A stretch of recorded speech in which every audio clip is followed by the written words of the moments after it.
Hello, everybody. Welcome to episode 41 of the Don't Be Ridiculous podcast. 41 big ones, folks. Happy 4th of July to everybody out there. Happy birthday, America. Happy birthday to, or happy 4th of July to all the men out there. But the women, sorry, it's not really your day anymore, I guess. What, you don't like watching a guy eat 70 hot dogs in 10 minutes? No? I was kind of referring to other stuff, but yeah.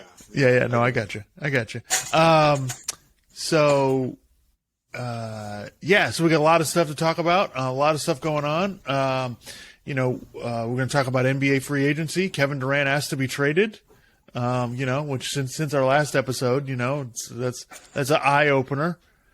And then we've got and then USC and UCLA and college sports. I want to say college football because that's all that matters, but it's college sports. They're deciding to join the Big Ten, which that was an earth shaker on Thursday, which was just kind of like, all right, Thursday NBA free agency starts at 6:00. It wasn't like, oh, there's going to be some huge move or whatever. And then all of a sudden Kevin Durant has to be traded and the Big Ten move happened on the same day. And I was sitting there going, what is happening here? So we got that, and then at the end we're gonna do a draft of our top 5 favorite NBA players from the 1990s. So everybody get your we're gonna do a little history channel on our podcast here. So that's right, kids. That's right. That's right. So some of you may not know who any of these guys are, especially if you're under 25. You're not gonna have a clue who we're talking about, but that's okay. Do a little. We got the internet. Do a little searching. Figure out who we're talking about. So you want me to just do? Let's do my ridiculous take of the week. Okay. Just first, we'll get that out of the way. Alrighty. Because this is kind of not related to the other stuff, but I mean it's still NBA free agency stuff. So I'm sure you guys saw. Bradley Beal decided to sign basically a supermax contract with the Washington Wizards. He's going to stay. Well.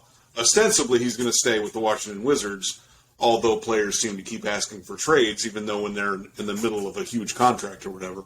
But ostensibly, he's going to stay with Washington for the next 5 years and potentially the rest of his career. I mean, unless Washington decides they don't want him after the contract. Yeah, real quick. So it's he's 10 years in, so he signed a 5-year, $250 million contract.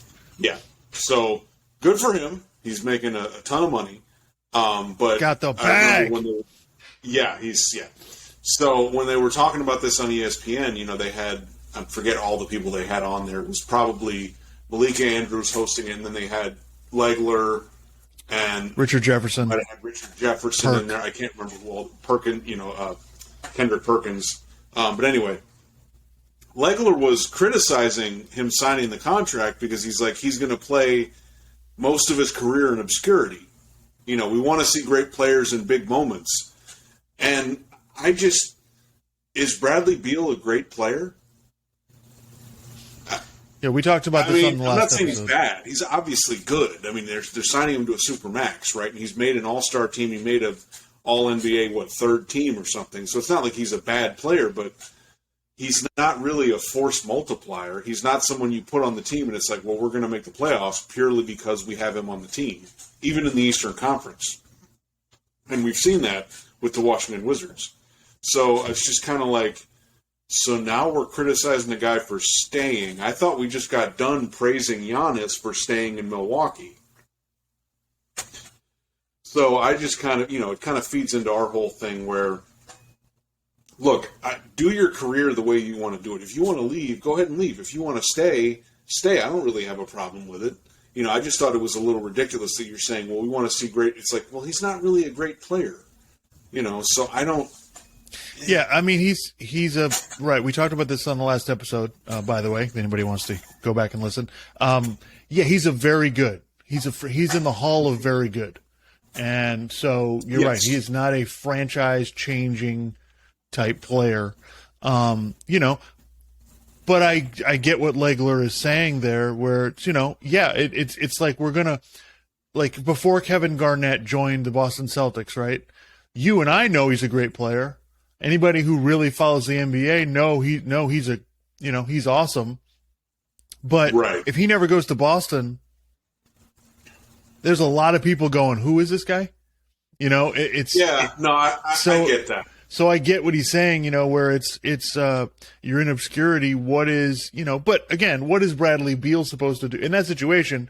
You know, what option do you have? The best option for him was to sign that deal, and if he wants to get out in a couple of years, you know, or next year, you know, or maybe next month, the way the NBA works, you know, he can try to get out of there. But the only problem is once you do that, it makes it really hard to move. Yeah. But it's his career, and it's kind of just like, okay, you know, if he's been there for 10 years, maybe he really likes living there.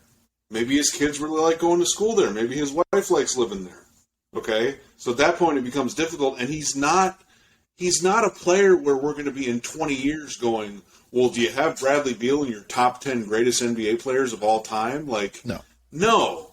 So that's why I'm saying it's ridiculous. I'm like, he's not that, you know, it's like, I get it, but at the same time, it's like, dude, can we just let people do their careers the way they want to do them? If you want to leave, leave. You know, if you want to stay, stay. I will agree with people, and you can get upset about someone, you know, like Kyrie Irving, or you get upset about Durant signing an extension and then leaving. You know, I can understand that. I can understand people being a little upset about that. But it's just, come on. You know, I mean, the guy wants to be there. That's where he is. Okay, you know, it is what it is. Yeah, we do get a little bit decadent where we think, oh, well, I should be able to watch every good player be on a really good team, right? Damian Lillard, if he stays in Portland, he's probably never going to be on a really good team. And you're right, you don't have the winning titles is not a right. Like, just because you're good doesn't mean you should be winning titles and that's it. You know, there's a lot of... The other thing is, it's not like if a guy stays, it's not like he doesn't want to win necessarily. Right. You know, it's just like, I like being here. Let's just ride this thing out and see if we can't win here. You know, which that is what it is. I could disagree with that. If I was in his position, maybe I would think differently. But so what? That's me. I'm not him. He can do what he wants.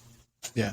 Yeah, it's an interesting situation. You don't see, you know, the way it works now. We're so, especially the way the sports media is. We are so ring centric, you know, and basically, and that's another thing that I think has gotten a little out of hand. You know, it's just like, you know, there's some guys that are going to win a bunch of rings. There's other guys that aren't. It is what it is. It's not, you know. Right. Yeah, I agree with you. I get it. It just kind of is like, man, you know, Bradley Beal's going to have this great career, and there's just going to be a lot of people that are just no idea who he is. It's guys.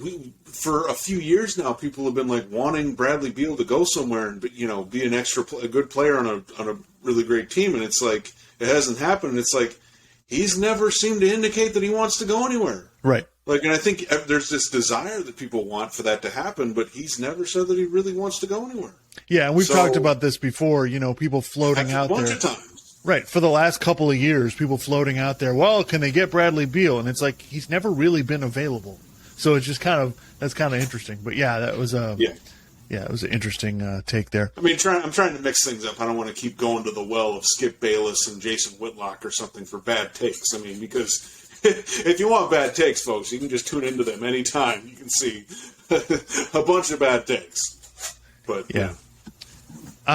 Speaking of well, it's a good lead in to our my next topic here about legacy and you know, takes and, you know, what that means for the media and us as fans and all that stuff. So really good podcast. So the Draymond Green show. Him and Draymond Green, JJ Redick, Tommy Alter, who's always on JJ Redick's podcast, and Stephen A. Smith for part of it. They did a live podcast basically in some, you know, in New York. And so it's JJ Redick and Tommy, and then they bring Draymond Green out. They talk to Draymond Green. They bring Stephen A. Smith for the last 20 minutes or something like that. If you haven't heard it, go listen to it. It was fantastic. I listened to the part. Okay, so it was pretty funny because JJ Redick was like, "So I want to talk to you about why did you try to pull Jaylen Brown's pants down in the final?" Yeah. he went into this whole thing. Yeah, that was kind of interesting. Yeah. So just to set this up. So what happened last week was after they won the championship, Draymond Green basically went on his podcast and took a blowtorch to everybody. Basically just carpet bombed the entire industry. He went after Skip Bayless. He went after Nick Wright. I mean, he went after Kendrick Perkins. He went after everybody. It was just like, what is going on? It was 42 minutes of him just going, fuck this guy, fuck this guy, fuck this guy. Like Dennis Rodman had a podcast in the mid-90s. It's like, dude. That's kind of what it's like. Draymond's a better I guess Draymond's a better player than Dennis Rodman, but like, yeah, I'm just saying, just imagine for older people, imagine if Dennis Rodman had a podcast in 1995, how ridiculous it would have been. Yeah. So it's just like, so it was just kind of confusing. It was just like, wow, really? Like, this is really like, boy, you're really just going after everybody here. And it's like, so. I kind of feel like NBA players think this way. He's just saying it. He's got a podcast, so he's going out, Yeah, I mean, I'm just I'm amazed at how much this stuff really seemed to bother him, And he talked about on the podcast with JJ Redick that he was like, they were like, let's record it after you do the thing with JJ Redick. He's like, no, I got stuff to say. We got to get this out. It was like, so he now I don't have a problem with players taking shots at media who likes to take shots at them. Like, I don't have any issue with that. You want to fire at them. I don't like what we do on television where it's everybody screaming at everybody, but this wasn't a debate show. This was just Draymond talking by himself. So I get it. I'm not sure, it was just like, wow, he's really just going after everybody. I'm not sure what this is, but the only thing I didn't like about it was he called Kendrick Perkins I would call it a racial slur. It's not a word I'm going to repeat it's not a word we're going to repeat on this podcast. What was his point with Kendrick Perkins? His point seemed to be that like Kendrick Perkins was just kind of going along with what the media company wanted him to do. Like, he was just following along, and he wasn't stating his own opinion.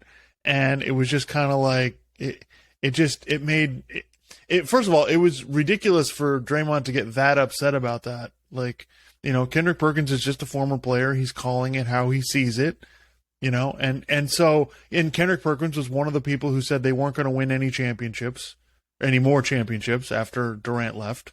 So it's got all that in there. And listen, to Draymond's credit. So my whole point here is I'm fine. You want to call people out. I get it. Name calling. Come on.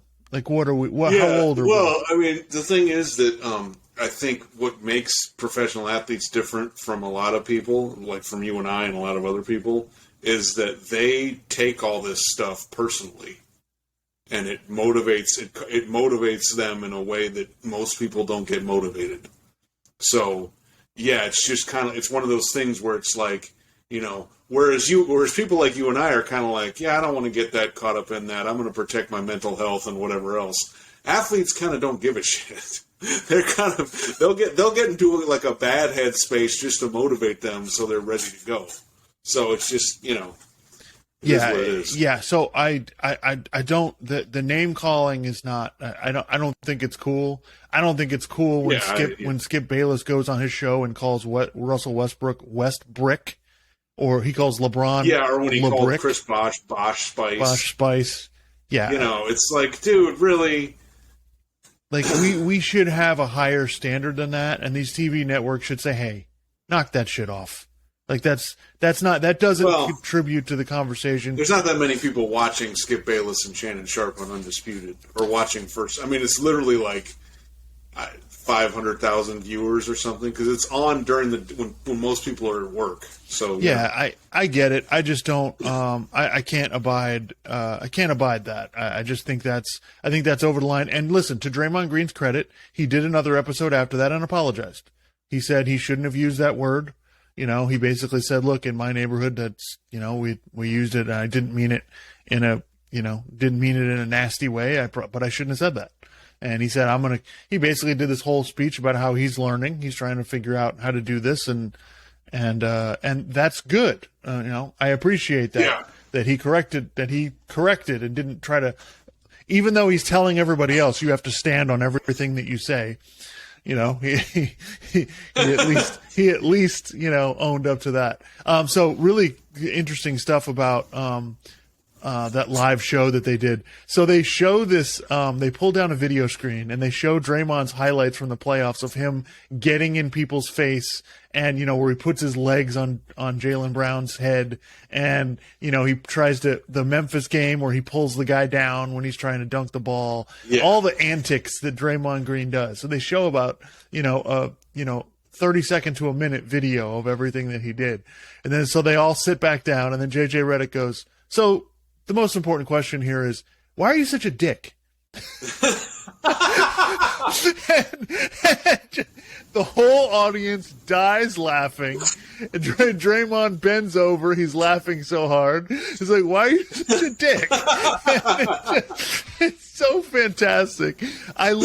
What I really loved about the podcast is JJ Redick is smart enough to know, I'm just going to set Draymond Green up and just let him go at it. Well, the great thing is that JJ Redick's a former player, so I feel like he can say, say and ask different questions that regular reporters or whatever couldn't ask. So yeah, that really makes it, Exactly. And so he just, and so Draymond goes into this whole speech about how he's trying to get his team motivated, and he's like, "Listen, game 2 of the finals, I told everybody before I said it on my podcast, I'm going to go out there and start shit." He's like, "I said I was going to do it, so I knew that's what I was going to do." And he's like, yep. He also said, he was glad that Steph really bailed him out in game 4 because Draymond up to that point in the series wasn't very good. And so, and then he's like, and then at the end, he's just like, "Yeah, I don't know. I'm an asshole. I don't know what to tell you." It's just, oh God, it was fantastic. But they said a couple of things that my point about that is that this stuff with Draymond is calculated. This is all, like, everybody thinks that he just wings it. No. Draymond Green this is all calculated. He's very smart. He knows exactly what he's doing. So anybody who thinks, "Oh, well, that was just," no. These are the best athletes in the world. They know exactly what they're doing. So he said a couple of things. Like, he said that the Warriors, Draymond Green said this. He said the Warriors would not have won if they didn't have Kevin Durant in 2017. Right. And so that caused, obviously that caused a bit of a debate. Now, he did say, all right, we praised Kevin Durant. Maybe the media didn't praise him as much as they should have, but we did. And I agree with it. I think that, without Durant, and 2017 Cleveland's team was better than they were in 2016. Like, I think the 2017 Cavs were as offensively one of the best teams we've ever had. And so I think without Durant, you saw the limitations of what was going on with the Warriors in the last 3 games of the 2016 series that they lost. So I think Cleveland in 2017 was really fantastic, and I think they would have beaten them. Now, 2018, maybe not, because Kyrie had been traded. But yeah, I tended to agree with him. I think the Warriors needed him. Yeah. I agree with that because Durant can just get his own shot from wherever he wants. Whenever he wants, he can get his own shot. And the Warriors didn't, without Durant, they didn't really have that. And I know people are thinking, well, what do you mean? Steph Curry won 2 MVPs in a row. Yeah, but, the other problem is that if you get deeper into the playoffs, Steph Curry can get kind of banged up because you can get more physical with him. And that's what happened in 2016. His knee was never completely right after he hurt it in the first round of the playoffs. And that was part of the problem. That's why in Game 7 he's trying to dribble past Kevin Love and he can't get past him because his knee was messed up. He didn't have enough explosiveness. So now, is that a little different now maybe because Steph Curry – he's got more experience. He's physically stronger. That's the other thing that Draymond said. He said that at that time, Steph was not the kind of guy who's like, "All right, give me the ball. I'm going to score here." He said, now, which was kind of cool for me because Draymond basically confirmed what I think I've been watching in the last playoffs. I said Steph's playing as well as he's ever played. And Draymond basically said the same thing. Now, because of Steph getting in the weight room, getting bigger, You can't bump him off like you used to be able to. Like he gave this example where at the end of Game 6 in the fourth quarter, where Steph's driving by Al Horford, he's like, in the past, Al Horford would have just bumped Steph Curry in the hip and Steph would have not been able to get to the rim. He's like, but because of how strong he is now, he's able to do that. And he's able to basically, he can get you a bucket anytime you need it or make the right play for you. And I think that, that was really cool that Draymond said that, because he's like, Steph can now, he's basically saying Steph can now get a basket whenever you need it. And he repeated exactly what you said. Kevin Durant was already there. When we got him, he was already, just give me the ball. I can score on anybody in any situation. Yeah. It doesn't matter. And so I think that, what people need to understand is in 2016 and 2017. So they had Steph and Clay, but Clay is more like, Clay can sort of, sometimes he'll get a shot off the dribble, and then he'll do catch and shoot, but going to the basket, he isn't as good, Right. So then you look at that 2016 team, who else did they have that was going to do that? I mean, Draymond was a little bit more of a reliable shooter back then, but I mean, Harrison Barnes, Festus Ezeli, Iguodala was still kind of in his prime, but it's not like Iguodala was like the number one guy on Philadelphia before he got to the Warriors, and that didn't really go anywhere.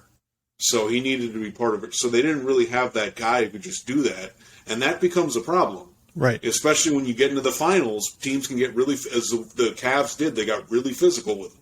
And even as that's why the Warriors are so good, because they still almost won the series. But, Yeah, it's the difference between like the strength and numbers era and then like when they became a super team.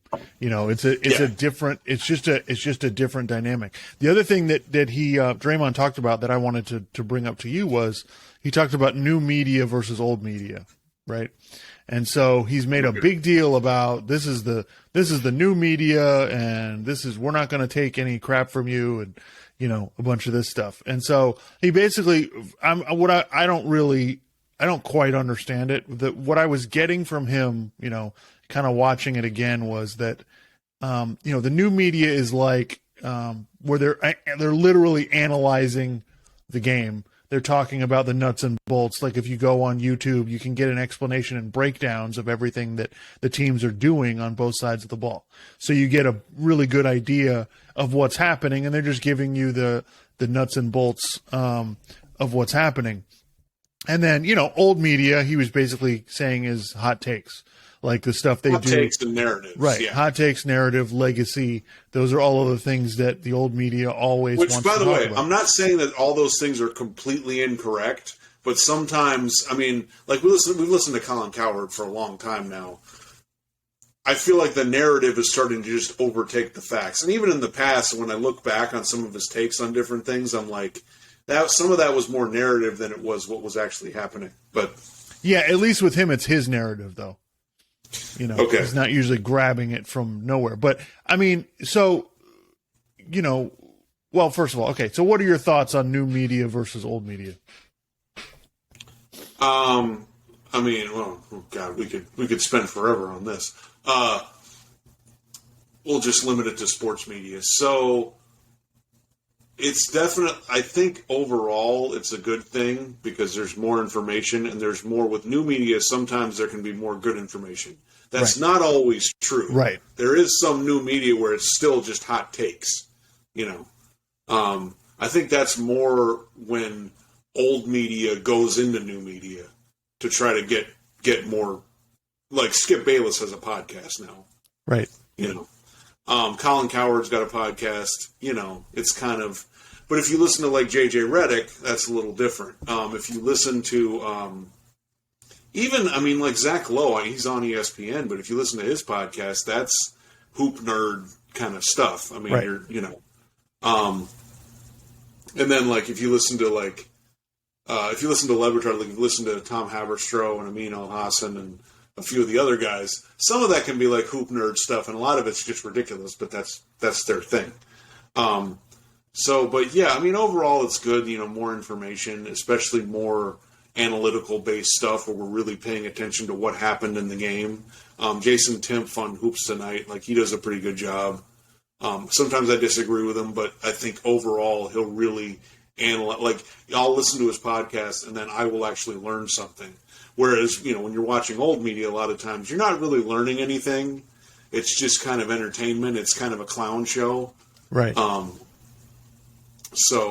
But yeah, I guess I would just say that, like, and it's the same thing with, like, political media or anything else when it comes to old media versus new media, right?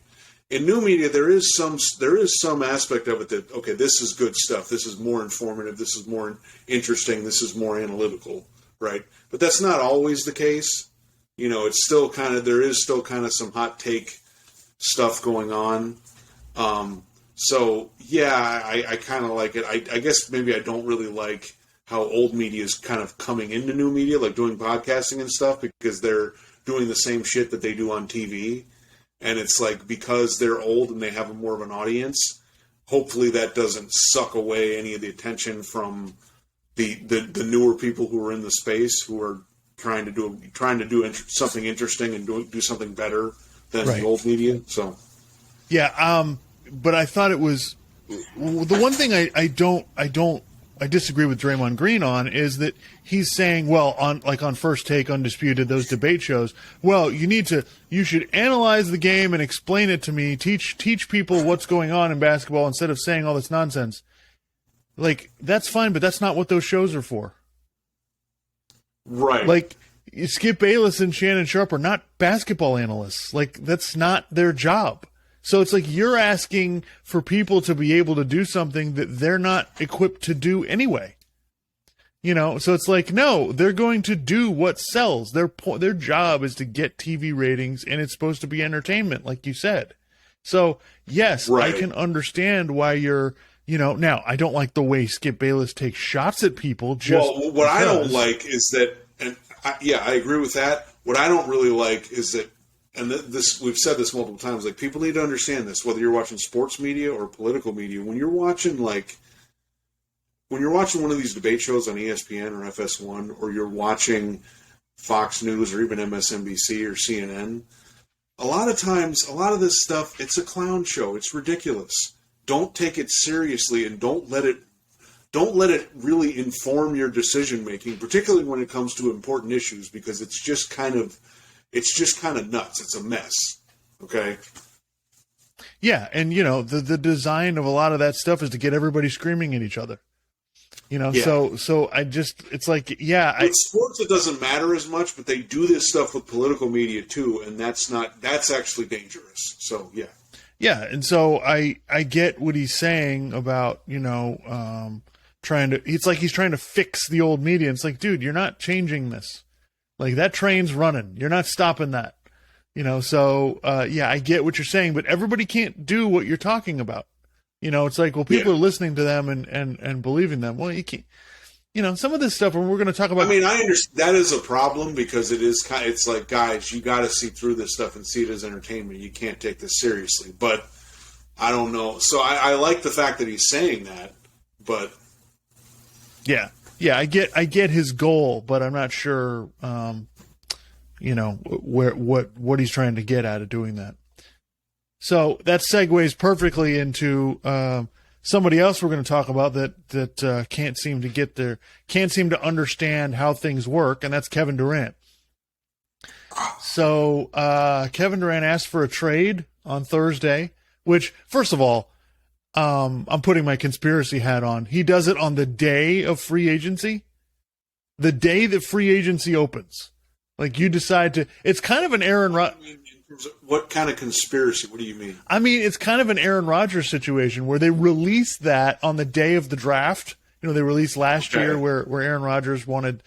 I don't know if he wanted to be traded or he didn't want to play anymore. Whatever. And so it's just kind of like... I don't know what the conspiracy would be, but it seems like an awfully big attention grab. And they've already got Kyrie Irving, who loves to get attention.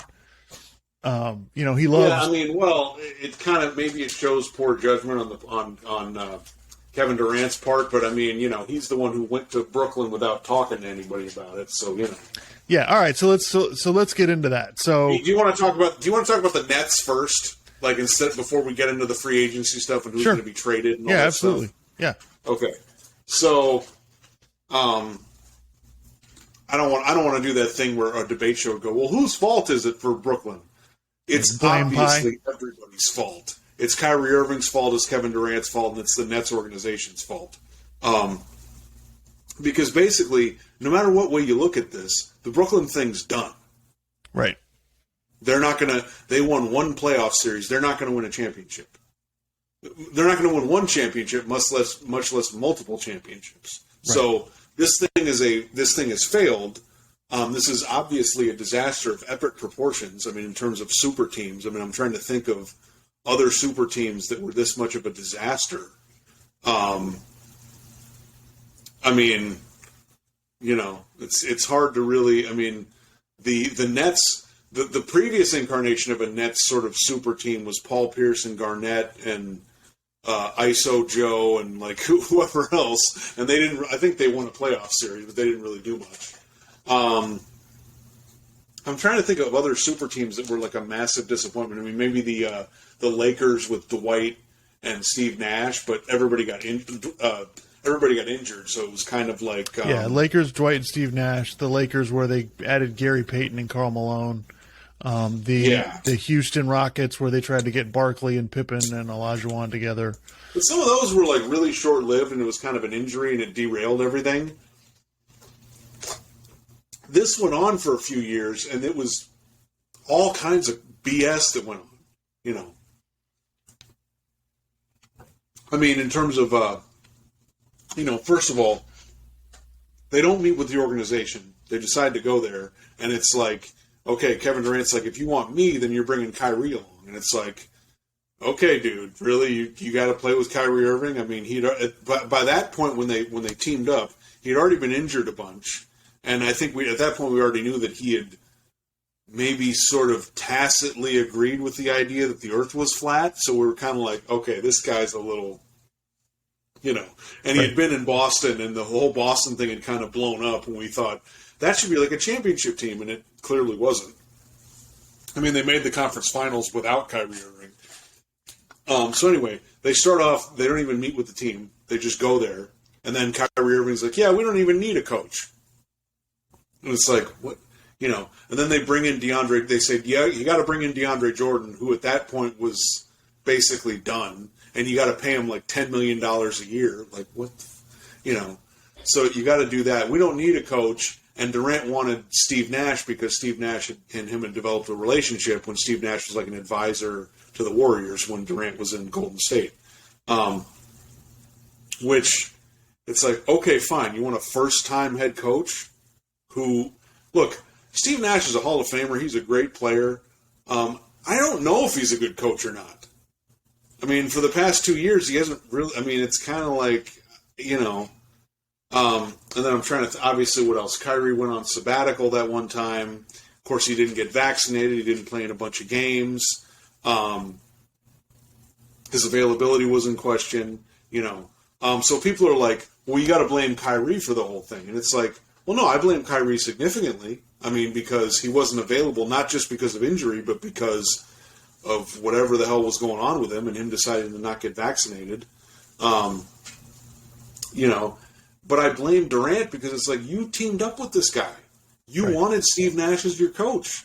Like, what are you, I mean, are you going to be a leader and be like, dude, Kyrie, you got to come play. Like, if you don't play, James Harden's going to leave. You know, I mean, Kyrie Irving, that torpedoed the whole team because he ended up, that resulted in James Harden leaving the team. And then, of course, the Nets organization just sort of empowering both Durant and Kyrie to just sort of do whatever the hell they wanted, it seems like. You know, and with those guys aren't leaders, so you didn't have a leader on the team. And then, of course, you had built a culture there, and then you traded everybody away. And Ryan Russillo made a great point. He's like, everybody was saying, well, they shouldn't have blown up their team. That team was 42-40 before they got Durant and Kyrie. Any GM would have been stupid to not try to get those two players in there. Okay? Yeah. But you blew up that culture, and then you didn't replace it with anything. You didn't have a strong personality as a head coach. You didn't have a player on there who was a leader. So the whole thing was a mess. And then Durant kept getting hurt, you know. Harden kept getting hurt. Kyrie got hurt several times, and plus he had his whole issues with, I'm not going to play this. I'm not going to play for the next couple weeks or whatever it was, or I'm not going to be able to play in home games because of the vaccine mandate, and I refuse to get vaccinated. So yeah, I mean, overall, the entire thing has just been a complete disaster, and it's, everyone involved doesn't have anybody to blame but themselves. They've all played a role in why this completely blew up. Yeah, and the thing that I think basically set this on a path to destruction, or one of the thing that the point of no return for me was the James Harden move. Once they did that move, they were basically stuck. And basically, if that did not work out, that torpedoed any chance they had to do anything, because they had to give up basically all the picks that they have left. Yep. And once that, once they tried that, and by the way, it's one of those things that looked like it was going to work. That's what's so crazy. I mean, literally, if like Harden didn't get hurt or Kyrie didn't get hurt, they probably would have at least made the Eastern Conference Finals. I mean, I don't know. They probably would have made the finals, and then you get to the finals, you see what happens. But yeah, that's one of those crazy things that it's like, for as crazy as Kyrie is, and as many injuries as they had, and the lack of a culture and the lack of leadership and whatever else, they almost made the Eastern Conference. They literally almost won the championship. So if they had won one, I mean, I guess you would say it's a success. But I think that they were kind of thinking they could win, more than one. But, yeah, that is pretty crazy. And so, yeah, I just think my overall take on this from the beginning was that I think Kevin Durant deserves more blame than he's going to get. Listen, right. I realize that, a lot of people gave Durant a hard time for going to Golden State. Oh, you're going to a stacked team. You're taking the easy route, blah, blah, blah, blah. That same stuff. But to me, it's like so he played for Golden State. He saw what a good franchise looks like. He saw what it looks like when there's a place that's well run, that has a good culture. They have a certain way that they operate from the top down. He saw that and was like, no, I'm not interested in that. I'm going to go to this team that has no history of anything, really, because they're basically brand new. They had a new owner and, a new owner, new GM, the whole deal. And so, yeah, I think we have to, this is the point where it's like, in my opinion, Kevin Durant, what the hell are you doing? Like you chose this, lunatic way of doing things, and instead, I think there's a immediate reaction from some people like, well, he doesn't want to play with Kyrie anymore. Well, that's not what I've been told is that. Well, that's what we're starting to find out, that he still wants to play with Kyrie Irving somewhere else, and I'm just like, dude, really? Yeah. Like. Yeah, I feel like Kevin Durant is still of the mind where, well, they didn't try hard enough to understand Kyrie. Yeah, because he said they didn't, and it's just like, dude, really? Yeah, so, you go there, okay? They have no history of anything. You don't meet with them beforehand to figure it out, just like you said, right? You get the coach fired initially. Kenny Atkinson's there. They like him. They have a nice team. They have nice pieces. You're like, no, we don't want this guy. You choose the coach. You make them give up all that stuff to get James Harden. Then you want James Harden gone, and now you're going to leave, and now you're like, no, I've got 4 years left. You're asking for a trade, and you're literally going to act like you're washing your hands of it. Like, oh, well, this has nothing to do with me. So that's where I have a problem with. Like, yes, the Nets front office deserve blame. Yes, I understand that. I agree with it. But to me, this is, and you can complain, well, they shouldn't have given him that much power and the organization should have done their own thing. That's really hard to do. Just like you said, that's tough to do. When these great players want to come to your team, it's your job to make the team better. What is the general manager supposed to do? Not have them on his team? I mean, and look, like we said, if Harden didn't get hurt or Kyrie Irving didn't get hurt against the Bucks, maybe they probably win that series, and then they probably at least make the Eastern Conference Finals, and they might have made the finals, and then who knows? So we're kind of it's this crazy thing where we're like, we can talk about all these mistakes they made along the way, and it almost worked. So, you know. Yeah, I think it's awfully disingenuous. Like, listen, I get yes, Kevin Durant can ask for a trade if he wants to. If he's like, oh, this is like Colin Cowherd saying, well, this is an easy decision. You're just like, you know what, I'm out of here. I don't blame him for wanting to leave Brooklyn. It's like, yeah, I get that, and I understand. Like, I have no problem with that's all right. That's what you want to do now, but you still should get some blame for getting yourself into this situation. Nobody created this situation but you. This wasn't forced upon you. Nobody made you do this stuff. Like, you chose this. So now to come out, release, he hasn't talked to anybody. Just have it come out through the media that, oh, well, I want to be traded. And then he put out some cryptic tweet about those who were in the gym with me know what I'm about, blah, blah, blah. It's like, now you're starting to sound like Kyrie Irving. Yeah. So, listen. His whole thing is he's like, I'm just about basketball. And it's like, okay, because, when you play, you just go out there and you play really well.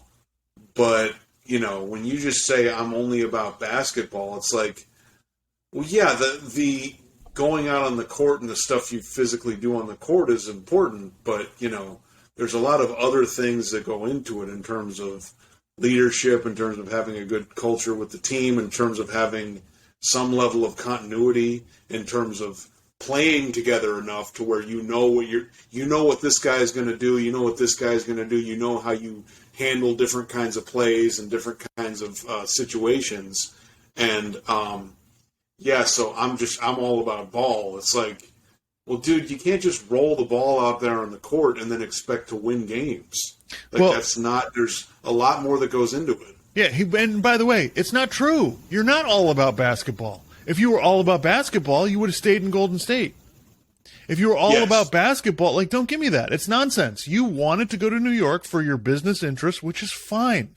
You wanted to live in Brooklyn. That's okay. I have no issue with that whatsoever. But then you can't come back and act like, oh, the organization failed me. It's like, you chose this. You could have gone anywhere you wanted.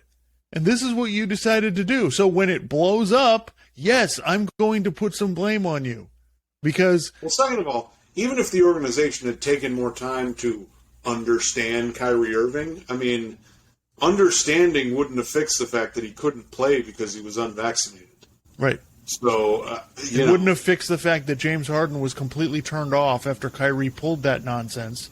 And so that's... Well, and I saw, I can't remember who it was. It was an NBA reporter on ESPN talking about sort of the tipping point for him was the Nets were like the number one seed in the Eastern Conference this year. They beat the crap out of the Chicago Bulls, and everybody was like, wow. And it was just Durant and James Harden. And so, I don't remember if Kyrie had played. I don't know if they were letting him play road games yet. But anyway, the reporter was just saying that, they were at the press conference after the game, James Harden was like, hell, I'll give Kyrie Irving the vaccine myself. Because he's thinking, okay, if we bring Kyrie into this, we're going to win the championship. We're really good.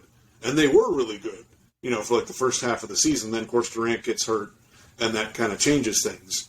But, so it was just like Kyrie Irving, you caused James Harden to leave. Because if you guys were winning, you probably would have been like, all right, let's stay here. Let's ride this thing out. Because when you're winning kind of cures everything. So, that's kind of Kyrie's fault. But again, Durant, you picked this. So, well, and it's interesting. If you wanted to leave Golden State, there were other teams you could have gone to. Right. It's really interesting that Brooklyn has had four of the most confusing, different, think outside the box, weird players that we've had in the NBA in the last 20 years, right? They've had Durant, Irving, James Harden, and now they have Ben Simmons. It's pretty crazy that's what this is. And, so they do all that, and it's like, and then Kyrie opts in. It's like, so I just have a thought, you couldn't have brought it back one more year and given it a try? You did all Kyrie this? would have been able to play a sense. Because wait a minute. When they first went there, it was just the two of them. Right. It wasn't Harden, because when they first went there, I remember I originally thought that they're not going to win the championship because they didn't have. Then they got Harden and they started playing well, and I was like, okay, I can kind of see it now. But at the beginning, it was just you two, and you still have Steve Nash as the coach.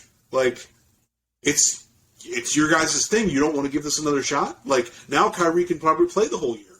So, like what? Yeah, you did all this upheaval to get to this point, and now you're going to dip? It's like, bro, like, what are you doing? So, anyway, we got to move on from that. But yeah, I just think my overall take is... You want to talk about the trade scenarios or what you think could potentially happen with that? Yeah, absolutely. So, it immediately comes out. Phoenix and Miami are two of the teams on his list. I'd like to know what this list is. I also find it interesting you've got a list of teams when you have 4 years left in your deal, but, that's beside the point. I mean, I think at first, we're Miami Heat fans, so we're like, oh, sweet, all right, okay.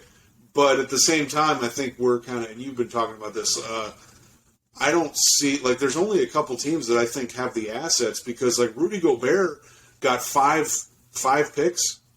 Yeah. So, and he's not, Rudy Gobert, I mean, he's good, but he's not, so it's kind of like, well, Durant, I mean, you're going to have to get like three, and I've seen a report that it was like 3 first-round picks and an all-star. I think it's got to be more than that. I think it's got to be like an all-star and like 4 or 5 picks for Durant. So I just don't see, the Heat don't have, first of all, they don't have an all-star that they're going to trade. I mean, we can go over like they can't trade Bam Adebayo because of that rule because he's on a rookie extension and Ben Simmons is on a rookie extension, so you can't have 2 of those guys on the same team or, So, I don't see, like, I think people have been talking about New Orleans and they've been talking about Toronto because they have the assets.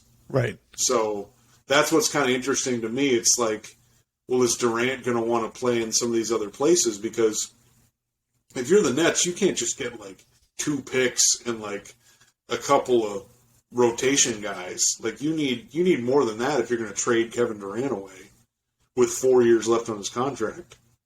Yeah, no, I think it's interesting about the way the NBA is now, right? Because remember, there was a period like when LeBron did the decision and then went to Miami.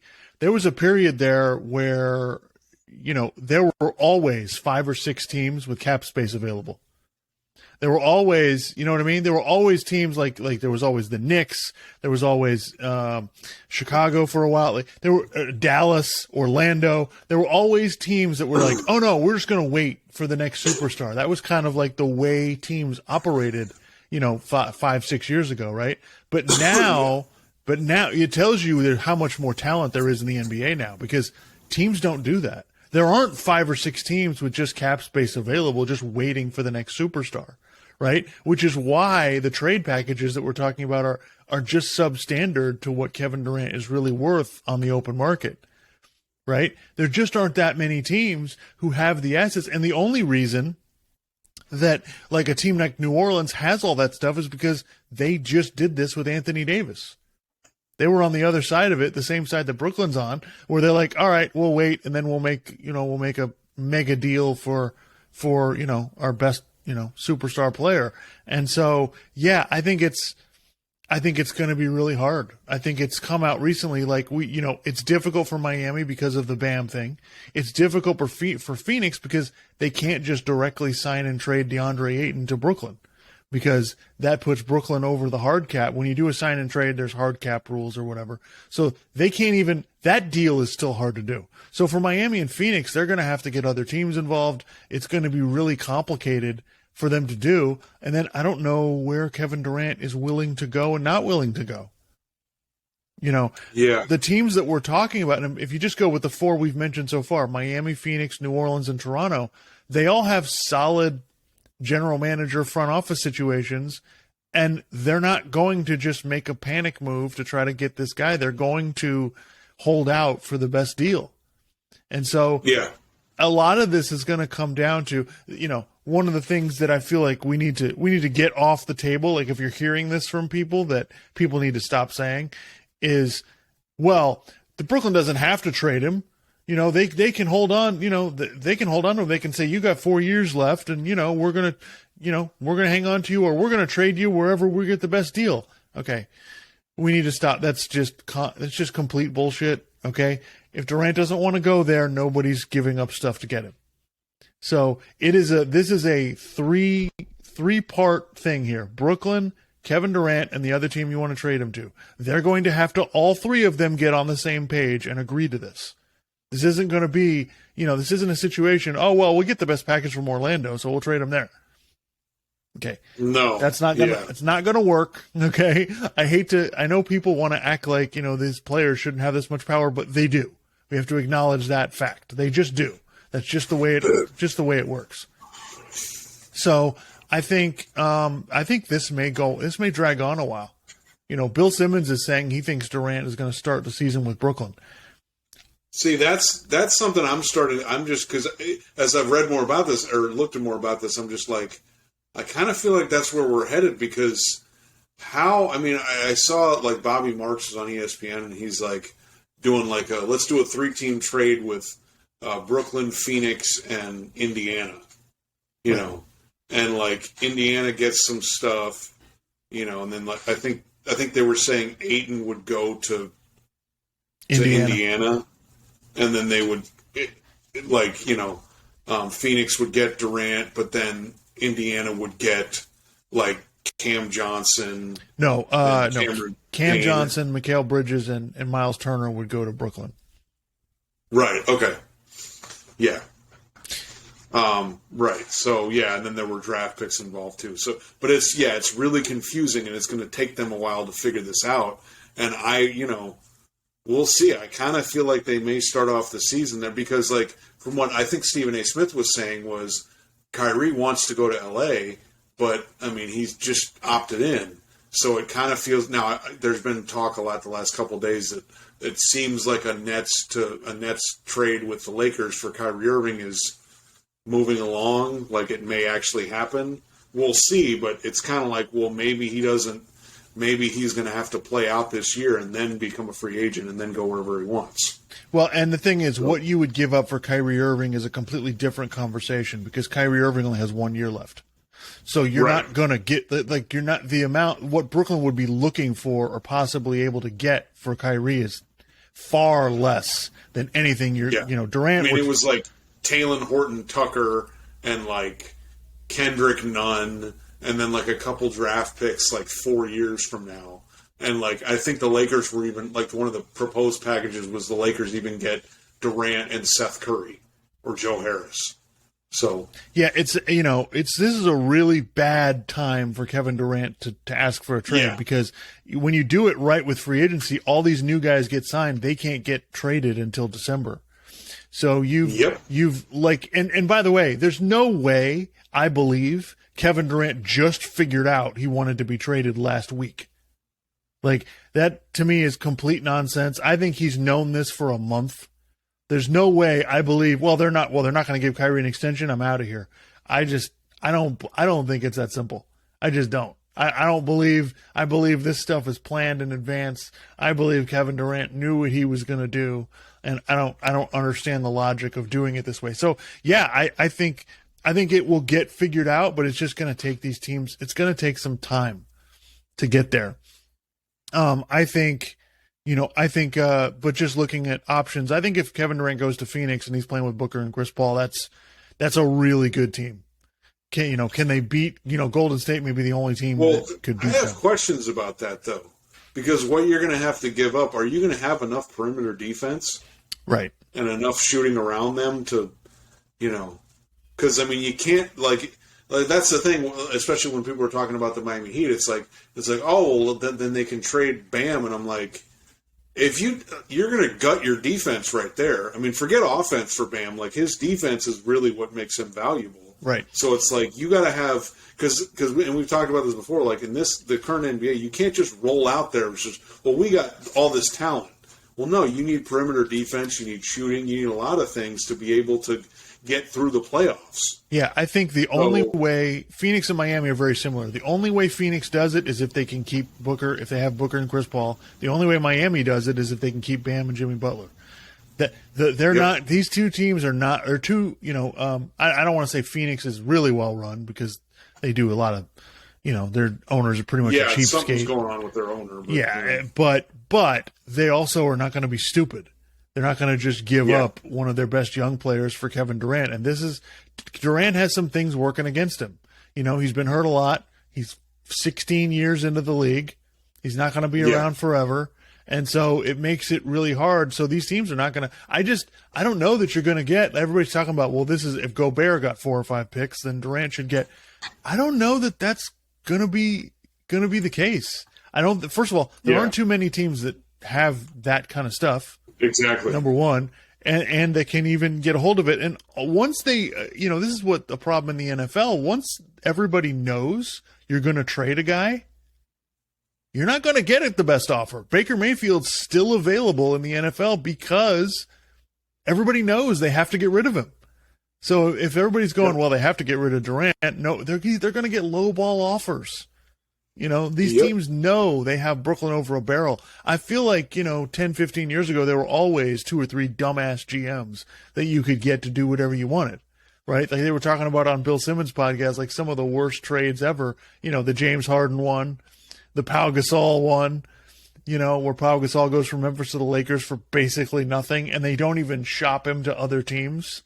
Like they don't even try to figure out what his value is. They just give him away. So, yeah.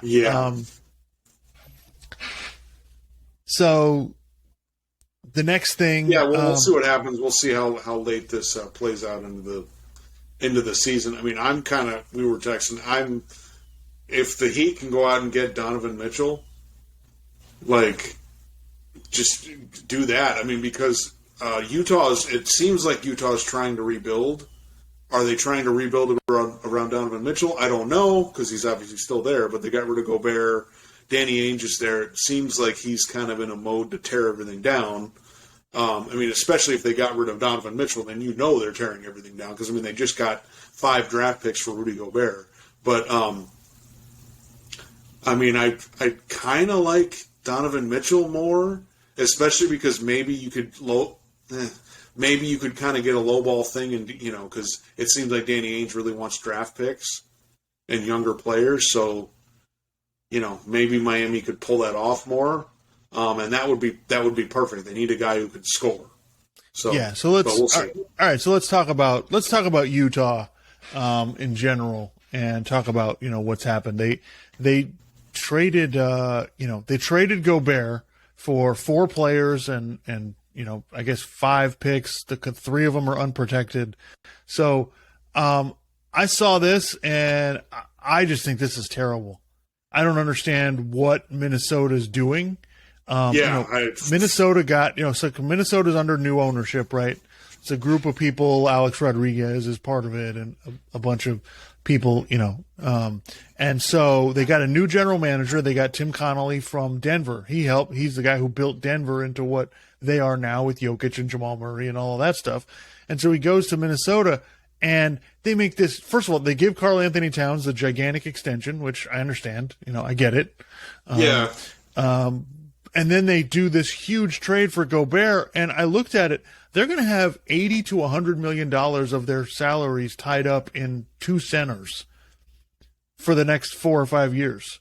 Like in 2022. Right. Did you watch the NBA playoffs at all? Like, did you see the way the league is? Like, nobody's playing with 2 centers. We just watched it. Boston was trying to do it. Didn't work. And they had to play one big guy most of the time. You see Milwaukee's at their best where Giannis is playing center. The Lakers are at their best where Anthony Davis is playing center, just one big guy. So I don't understand how you make this move. Number one, you give away all of this stuff for Rudy Gobert, where it's like Gobert's value in the playoffs is severely diminished. He's a liability out there because he's not really a threat to score. So you don't really have to guard him the same way that you have to guard everybody else. And people take advantage of him on offense when they're on offense. They take advantage of everything that he does. So I'm just totally lost as to why they did this. And as a kicker, they didn't get rid of D'Angelo Russell in the deal, which is like, if you're going to do this, you have to get rid of your worst contract.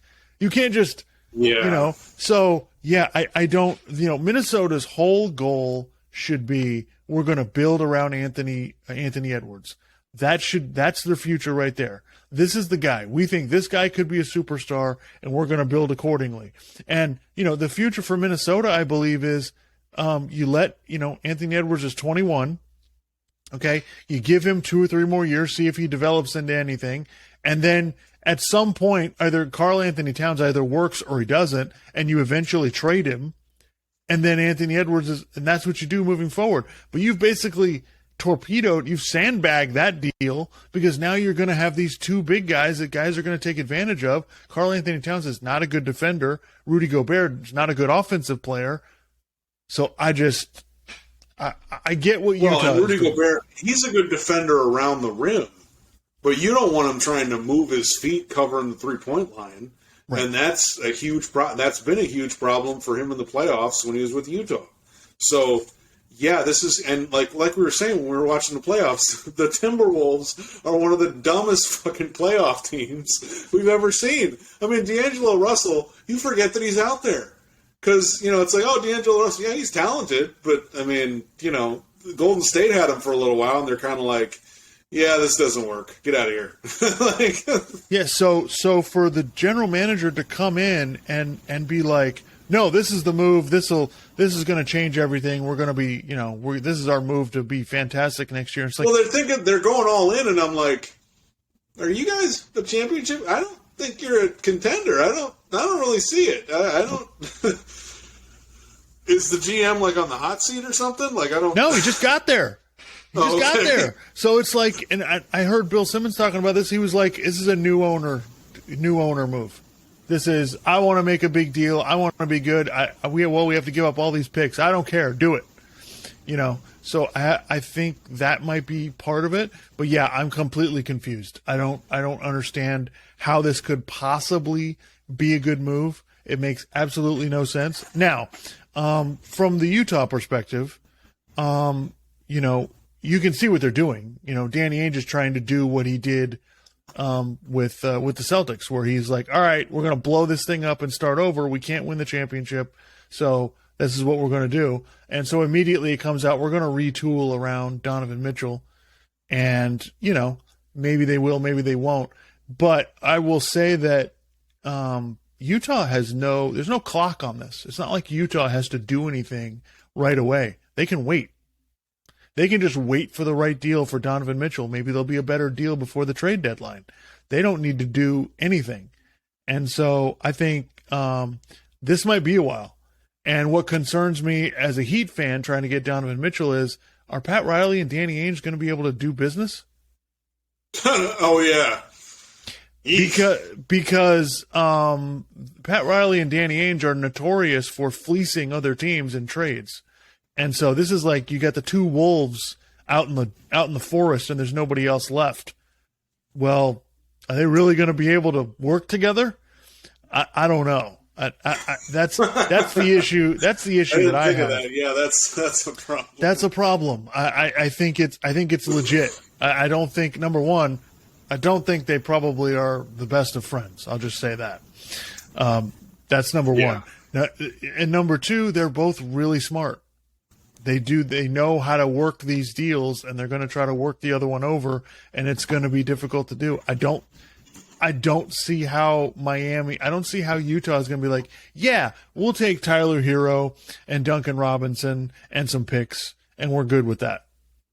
Because taking draft picks, like most of the time when you take draft picks, you're like, all right, maybe this team will be really good and it doesn't matter, right? But if you're taking picks from Miami's had like 2 down years in the last 20. They're always pretty good. So, anyway, all right. So let's go into let's talk about the free agent move. So what team do you want to talk about? What jumps out to you? I guess Boston. I mean, they got Malcolm Brogdon, and they basically gave up nothing. So they got exactly what they needed. So that's another reason why, like, I think we were kind of ripping on Colin and some other people. Colin's like, they got to make a big move and whatever, and it's like, not necessarily. And they didn't have to make a big move. They gave up hardly anything, and they got Brogdon. They got a guy who can handle the ball and make plays. Like, that's exactly what they needed. They're a contender right now. Like, this is great. You know, it's like I mean, they had some. I didn't listen to it, but one of Colin's podcasts was like, "Did the NBA Finals break Jason Tatum?" I'm like, dude, will you stop? You know, it's his first time in the like. Come on, you know. So, yeah, to me, that's like it's not getting a lot of attention, but to me, that's kind of that may be the best move of the free agent thing. That could be the thing that has the most impact. I mean, you could see them winning a championship next year, you know, with Malcolm Brogdon playing a big role on the team. The only downside is Brogdon has an injury history. He usually doesn't play more than 60 games.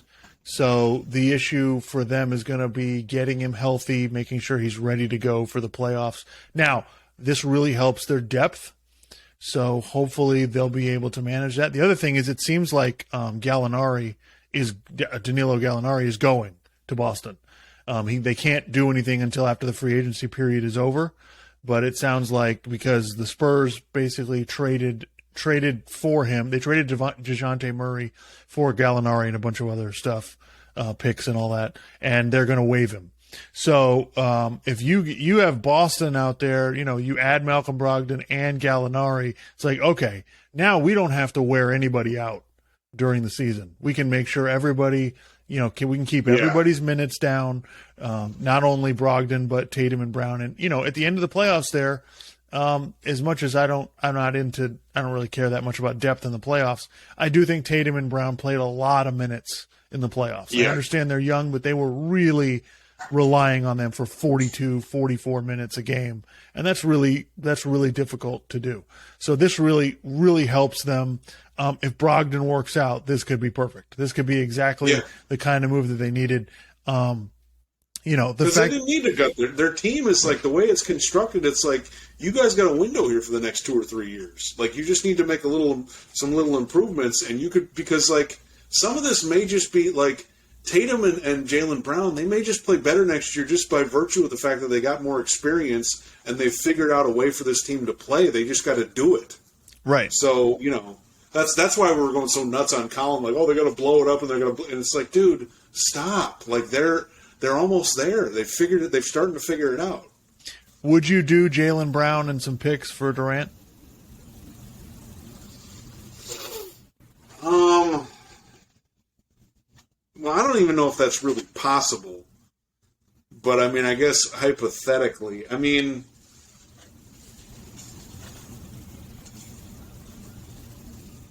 I'm not convinced Boston is going to do it. No, and the other thing is, People have been too quick to just say, let's dump Jaylen Brown. Like, you're just going to go out and get more players who play this kind of defense, and really? So, and plus whereas Tatum, you know, Jaylen Brown needs to work on his ball handling, but whereas Tatum could be kind of, I don't know what the word is. I hate saying passive, but where at times he could be passive, Jaylen Brown would be just like, screw it, no, I'm going to keep scoring. And he'd have games where he's just putting up threes and driving to the basket and stuff. So I don't think you want to give it. And Durant is 34. You know, I mean, I guess trading picks, is okay because you're trying to win now. But I mean, I don't think it's Brooklyn's best offer. I kind of feel like you've got, like, the way the NBA is now, I kind of feel like you should ride this out and keep building around Jason Tatum and Jaylen Brown and make sure to keep filling in the other pieces. And, you know, try to keep good because you need depth now. You need defense. I mean, and Durant's a good defender when he's committed to it, but I don't know. That's tough. I mean, I can see both sides of it. I mean, look, we've seen Durant fit into a good culture before, so we know he can do it if you have everything else around him.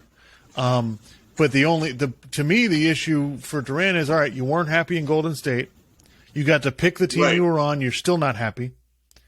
Why am I signing up for 4 years when you might go, I want out of here? You know?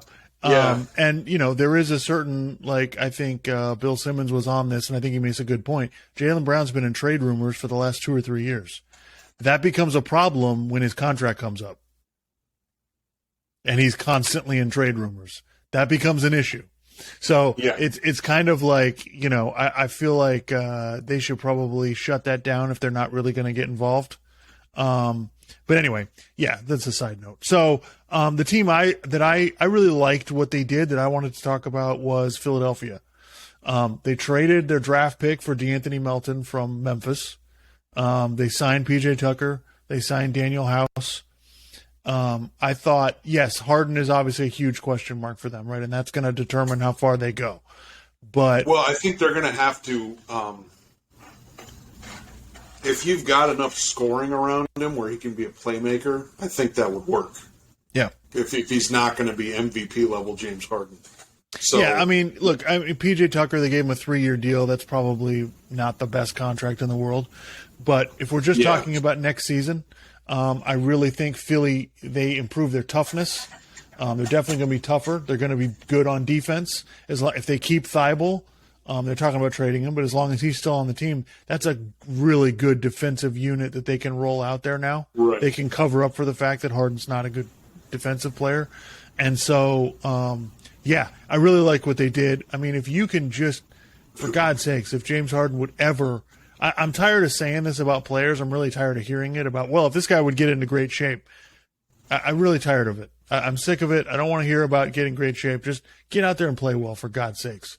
If he plays if he just plays, even if he's a lesser version of himself, it could be exactly what Philadelphia needs. So well, if he's just consistent, and then if Embiid can be relatively healthy, I mean, healthier than he was this year, then yeah, and like, it's, as Heat fans, it sucks to lose PJ Tucker, but I can't really blame him. I mean, he's getting up there in his career, and the Sixers offered him 3 years, so you kind of got to take it. But yeah, that's really, I think he can be a really good piece on a really good team. He was an important piece on a championship team, so he could be that for Philadelphia. All right, so give me another team you want to talk about. Anything else? I'm trying to think. I mean, I don't really care about DeJounte Murray going to Atlanta. I mean, I don't know. I couldn't really think of anything else. I mean, Jalen Brunson going to the Knicks. I feel like people are, like Nick Wright and some other people are like, oh, it doesn't matter. Dallas will be fine. I'm like, all right, I guess. I mean, Jalen Brunson was pretty good in the playoffs. So you're just going, oh, that's fine. We'll lose him. It's no big deal. I'm like, all right. Okay. It's a loss. It's a loss. Yeah. Not the end of the world, because I think Jalen Brunson is a good, solid player. I don't think exactly. I don't think he's a $25 million a year guy, but it's going to hurt them. Dallas made a mistake with this when they had him originally. Most contracts like that, they have a team option in the last year. Dallas didn't do that. They could have signed him to a 4-year, $55 million deal before the trade deadline. They didn't. They refused to offer that because they wanted to see if they got anything at the trade deadline. So Dallas misplayed their hand with this. They could have had him for significantly cheaper, and they really screwed this up. So that's where they screwed this up. Not signing him now is a mistake, but they made this mistake months ago. They made this mistake back in February. They should have taken care of him, and they didn't. And so I do think that's part of him going, no, I'm going to the Knicks, even though the total money was pretty close. But I think, I think it's a loss, but I don't think it's anything Dallas can't overcome. That, like I said, when they traded Porzingis, they're still a trade or two away from getting to the team that they're going to have. So we'll see what happens. I think Dinwiddie does a lot of what Brunson does anyway. So I don't think it's a disaster, but it is a loss. We can't pretend that it doesn't matter. I really like what Milwaukee did. I know Joe Ingles is coming off the ACL, but if he's healthy for the playoffs, I think that significantly helps them because he's a much better player than Grayson Allen is. And he's a pretty good defensive player, and you can run pick and rolls with him, and he makes good decisions with the ball. So I felt like that was a really nice. Granted, Milwaukee's already in a good position, and they kept Bobby Portis and got a 4-year deal for him. So that's nice. They don't have to go through that free agency crap again.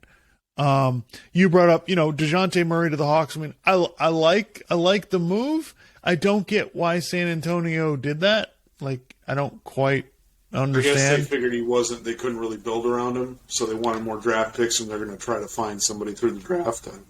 Yeah, it just seems I don't really know. strange to me. Like that seems like that's kind of like from a intelligence standpoint, it's disturbing that they would be like, oh well, no, we'll give him up for that.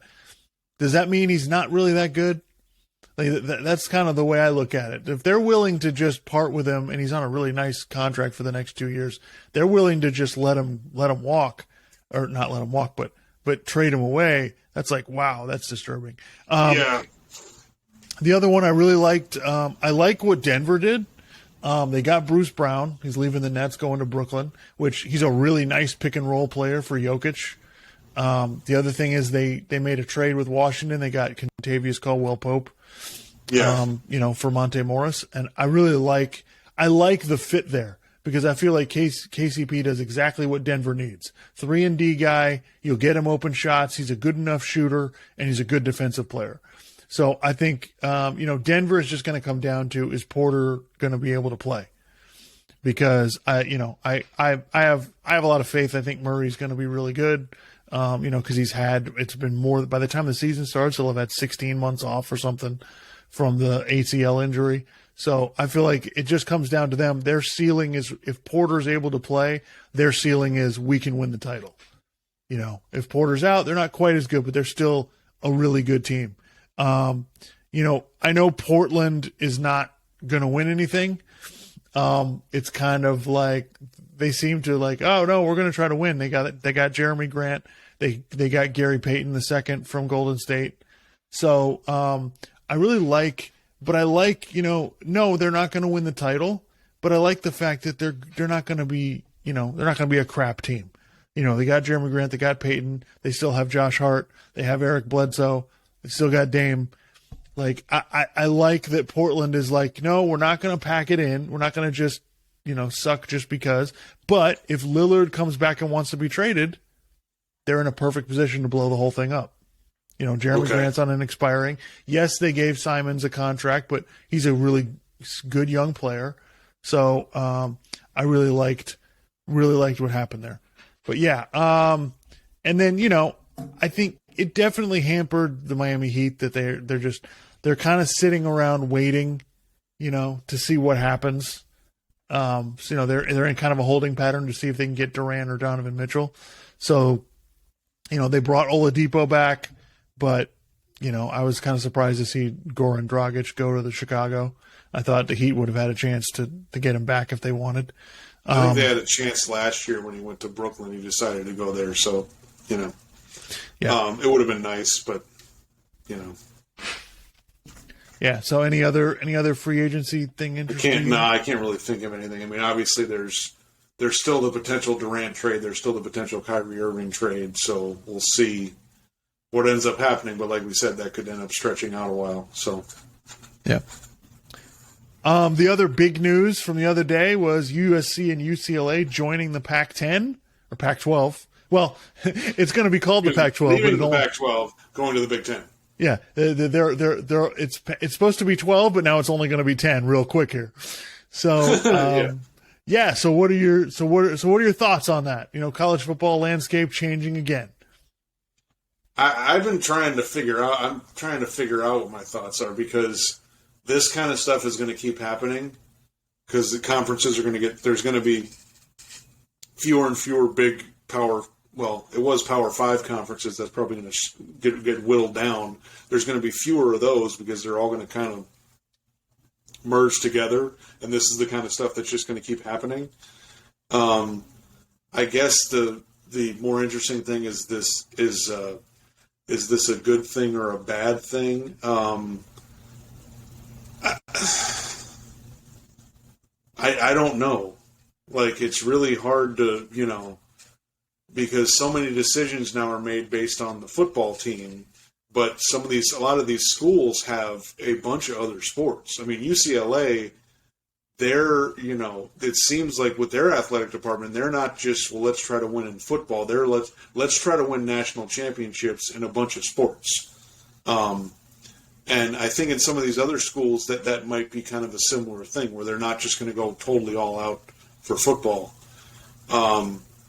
So I can see the argument that it's a bad thing, I can see the argument that it's a good thing because if these other conferences are making this much money, what are you doing staying in the Pac-12 and not getting all that money? Not that it has to be all about the money. Even though it is. Right, exactly. It's just, you know what it is? I guess here's my thought. It's just kind of this screwy sort of thing that we have to have, like, because the other sports outside of football, outside of basketball, that's kind of a whole different universe than major college, the top end of college football, because like I've said this before, most of the kids who go play sports in college, they're not going to end up playing sports professionally. They're going to go into something else, Maybe some of them were able to get a scholarship into college, which is great. It makes college more affordable. But they're just going to get kind of the some of the other benefits of college athletics. Like you play on a team, you're kind of having to manage your time really well. You learn all these skills in terms of teamwork, in terms of leadership, and all these other things from playing on a team. So, yeah, it's just kind of one of these screwy things that these sports are all connected under the umbrella of one institution when college football, major college football, is so clearly different than all these other sports, which is kind of like maybe they need to move college football into its own thing.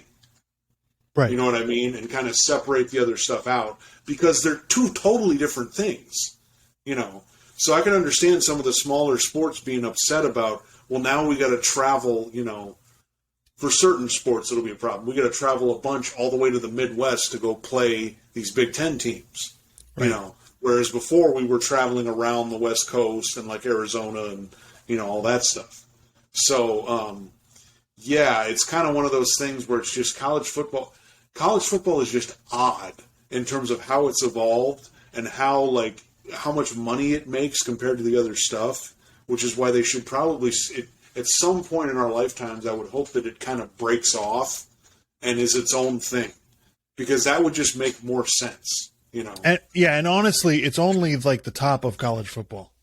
Right, like exactly. It's only that's what I'm talking about. I'm not talking about all of it because, like, the football championship subdivision, that's fine. That can stay the way it is. And as a matter of fact, probably 50% or more of the top of the football bowl subdivision, probably more than half of that could stay the way it is because they're not making as much money as Texas or USC or Oklahoma or whoever else. Yeah, I mean, look, my major takeaway from this is we need to get better games in college football. We need to get more teams that don't normally play each other to play each other. We have to get better. I mean, I'm saying we need to get better out of conference games. I realize USC and Ohio State are going to be in conference games now, but we need to get these teams who should be playing each other more together more in order for this sport to get better, because college football is becoming incredibly regional. Yeah. And so them going to the Big Ten kind of brings another part of the country into the conversation. Yes. Because the Big Ten fan bases are generally bigger. They take up more of the country. There's more money involved.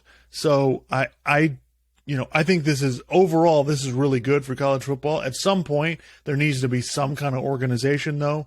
Whether they do 4 super conferences, because what I think is going to happen now is I think the Big 12 and the Pac-12 are going to, whatever's left, is going to probably combine into one thing.